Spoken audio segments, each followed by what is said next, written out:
వాస్తవమే, ఆ సంగతి అంతేయని నేనెరుగుదును.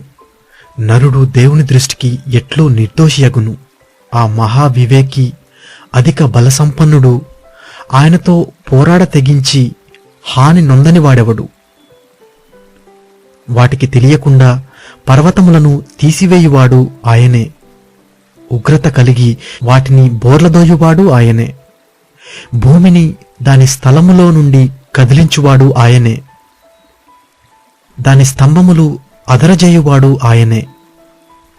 ఉదయింపవద్దని ఆయన సూర్యునికి ఆజ్ఞాపింపగా అతడు ఉదయింపడు. ఆయన నక్షత్రములను మరుగుపరచును. ఆయన ఒక్కడే ఆకాశ మండలమును విశాలపరచువాడు. సముద్ర తరంగముల మీద ఆయన నడుచుచున్నాడు. ఆయన స్వాతి, మృగశీర్షము, కృత్తిక అను వాటిని దక్షిణ నక్షత్ర రాసులను చేసినవాడు. ఎవడునూ తెలుసుకొనలేని మహత్తైన కార్యములను, లెక్కలేనన్ని అద్భుత క్రియలను ఆయన చేయుచున్నాడు. ఇదిగో, ఆయన నా సమీపమున గడచిపోవుచున్నాడు గాని నేనాయనను కనుగొనలేను. నా చేరువను పోవుచున్నాడు గాని ఆయన నాకు కనబడడు. ఆయన పట్టుకొని పోగా ఆయనను అడ్డగింపగలవాడెవడు? నీవేమి చేయుచున్నావని ఆయనను అడుగతగిన వాడెవడు? దేవుని కోపము చల్లారదు. రాహాబు సహాయులు ఆయనకు లోబడుదురు. కావున ఆయనకు ప్రత్యుత్తరమిచ్చుటకు నేనెంతటి వాడను? ఆయనతో వాదించుచు సరి అయిన మాటలు పలుకుటకు నేనేపాటి వాడను?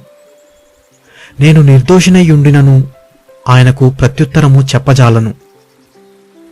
న్యాయకర్తయని నేనాయనను బతిమాలికొనదగును. నేను మొర్రపెట్టినప్పుడు ఆయన నాకుత్తరమిచ్చినను, ఆయన నా మాట ఆలకించినని నేను నమ్మజాలను. ఆయన ఆలకింపక పెనుగాలి చేత నన్ను నలుగగొట్టుచున్నాడు. నిర్నిమిత్తముగా నా గాయములను విస్తరింపజేయుచున్నాడు. ఆయన నన్ను ఊపిరి తీయనీయడు.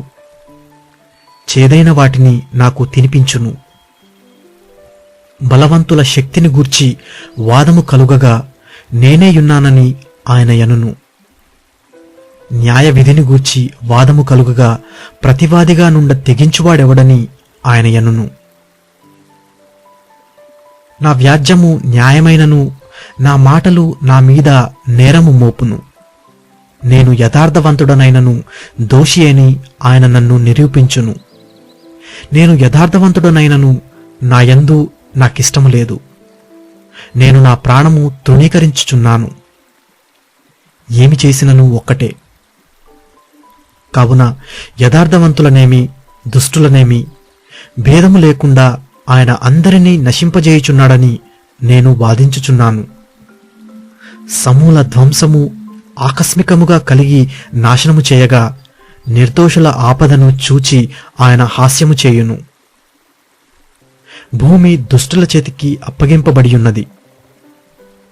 వారి న్యాయాధిపతులు మంచి చెడ్డలు గుర్తింపలేకుండా ఆయన చెయ్యును.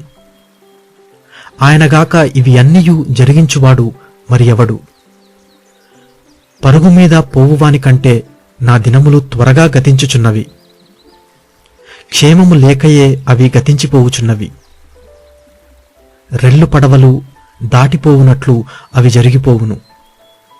ఎరమీదికి విసురున దిగు పక్షిరాజు వలె అవి త్వరపడిపోవును. నా శ్రమను మరిచిపోయేదననియు దుఃఖముకుడునయ్యుండుట మాని సంతోషముగా నుండేదననియు నేను అనుకొంటినా? నా సమస్త బాధలకు భయపడి వణకుచున్నాను. నీవు నన్ను నిర్దోషినిగా ఎంచవను సంగతి నేను నిశ్చయముగా ఎరిగి ఉన్నాను. నన్ను దోషినిగా ఎంచవలసి వచ్చెను గదా, కాబట్టి నాకు ఈ వ్యర్థ ప్రయాసమేలా? నేను హిమముతో నన్ను కడుగుకొనినను, సబ్బుతో నా చేతులు కడుగుకొనినను నీవు నన్ను గోతిలో ముంచెదవు. అప్పుడు నేను నా స్వంత వస్త్రములకై అసహ్యుడనగుదును. ఆయన నావలే నరుడు కాడు. నేను ఆయనతో వ్యాజ్యమాడజాలను. మేము కలిసి న్యాయ విమర్శకు పోలేము. మా ఇద్దరి మీద చెయ్య ఉంచదగిన మధ్యవర్తి మాకు లేడు. ఆయన తన దండమును నా మీద నుండి తీసివేయవలెను. నేను భ్రమసిపోకుండా ఆయన తన భయంకర మహత్యమును నాకు కనపరచకుండవలెను. అప్పుడు ఆయనకు భయపడక నేను మాటలాడదను. ఎలయనగా నేను అట్టివాడను కాననుకొనుచున్నాను.